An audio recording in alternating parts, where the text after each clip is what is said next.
Meet the kiwi. And no, not the fuzzy fruit you put in your smoothie. And not the people from New Zealand, though they're pretty great too. We're talking about the bird. Now, if you were to look at a kiwi for the first time without knowing what it was, bird probably wouldn't be your first guess. It's round, it's brown, it walks on ground, and it doesn't fly.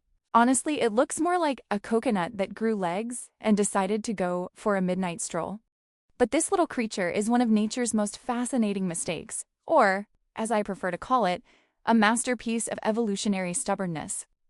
Today, we're diving into why the kiwi is the weirdest fruit you'll ever love. Do you know why it is called a kiwi? There is a fascinating linguistic theory that the name wasn't entirely new.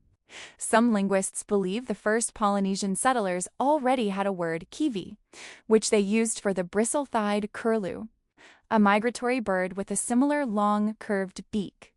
When they arrived in New Zealand and saw this strange new bird with a long beak, they may have simply reused the familiar name. You'd think this little, just about the size of a domestic chicken would be related to something small, right? Maybe a quail or a rail? Nope. Evolution has a sense of humor. The kiwi belongs to a group called rate-tights. These are flightless birds like the ostrich and the emu. But here's the kicker. DNA testing has shown that the kiwi's closest relative isn't the emu next door in Australia.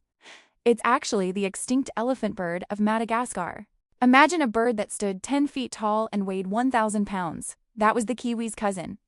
Somewhere along the line, the kiwi decided that being a giant was overrated and opted for the compact, travel-sized version instead. Let's talk about their outfit. If you pet a kiwi, which, disclaimer, you shouldn't unless the spaghetti in your pocket feels like a paper-thin gas tank, it wouldn't feel like a bird.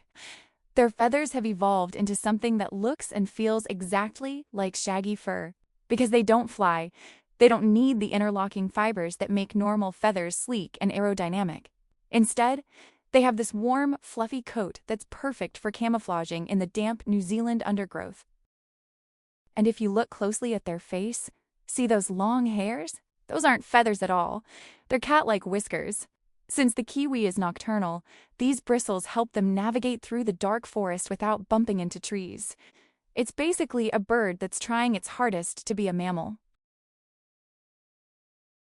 Now let's look at that beak. It's long, it's slender, and it's the only one of its kind in the world. Why? Because the kiwi is the only bird on Earth with nostrils at the very tip of its beak. Most birds breathe at the base of their beak, near their head, but the kiwi uses its beak like a biological snorkel. It shoves it deep into the dirt and actually sniffs out its dinner earthworms, grubs, and fallen fruit. They have a sense of smell that rivals a bloodhound's, while other birds are using their eyes to find food.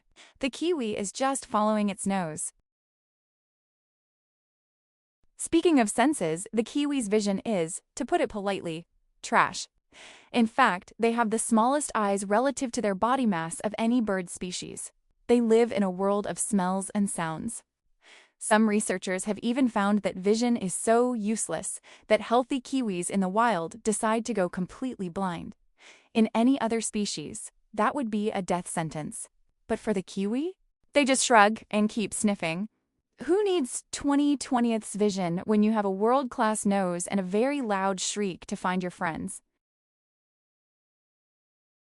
Now, we can't talk about the kiwi without mentioning its heavy lifting. If there was an Olympic event for most audacious parenting, the female kiwi would take the gold every single year. See, most birds lay eggs that weigh about 2% of their body weight. An ostrich egg is huge, but compared to an ostrich, it's tiny. The kiwi? She lays an egg that is up to 20% of her own body weight. To put that into perspective for us humans, that's like a person giving birth to a 4-year-old child.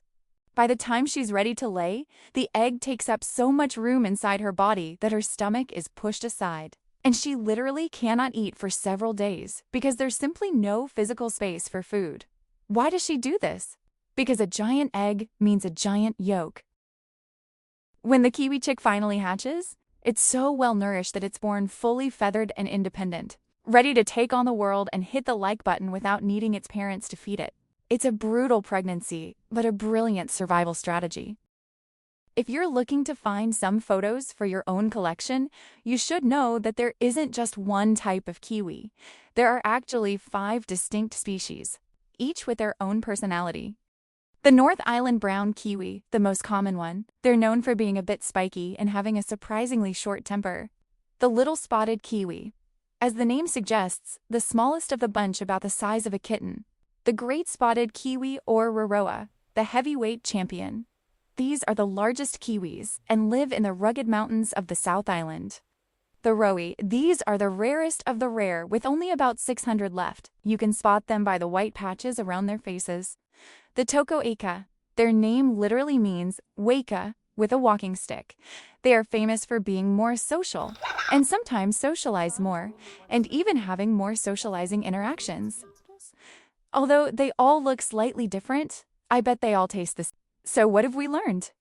The kiwi is a bird that acts like a mammal, smells like a dog, and carries an egg that defies the laws of physics. It is the ultimate underdog of the avian world. It lost its wings, it lost its size, and it even lost its eyesight. But somehow, it never lost its place in the ecosystem. It found a way to thrive in the dark corners of the world by being exactly what it needed to be: weird, tough, and completely unique. The kiwi is a living reminder that evolution doesn't always move in a straight line toward perfection. Sometimes, it just moves toward what works. And for the kiwi, being a flightless, fuzzy, giant tea-laying sniffer is working just fine. Thanks for joining me on this deep dive into New Zealand's national treasure. If you want to explore more of nature's most bizarre success stories, make sure to hit that like button. Until next time, stay curious.